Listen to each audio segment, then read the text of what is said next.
वीरदेल येथे बनावट दारूसह भोंदूबाबांचा खुलेआम धंदा। शिंदखेडा तालुक्यातील वीरदेल येथे बनावट गावठी देशी विदेशी गांजा भोंदूबाबा खुलेआम धंदा करीत आहेत।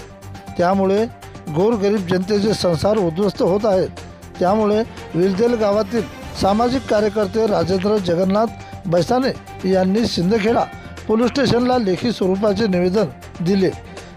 त्वरित कारवाई न झाल्यास 1 मे महाराष्ट्र दिनी आमरण उपोषणाचा दिला इशारा। हा व्यवसाय सेंट्रल बँकेच्या बाजूला चालू असून तेथे ज्येष्ठ नागरिक, शाळेतील मुले, बँकेचे खातेदार यांना नाहकच त्रास भोगावा लागत असल्याचे गोरखधंदा कायमस्वरूपी त्वरित बंद करावा अशी मागणी केली आहे।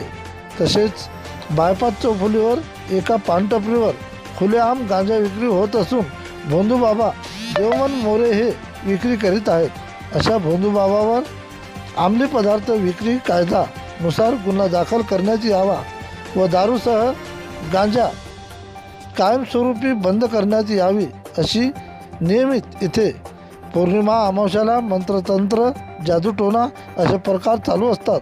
त्यामुळे लोकांना मनात भीतीचे वातावरण निर्माण झाले आहे।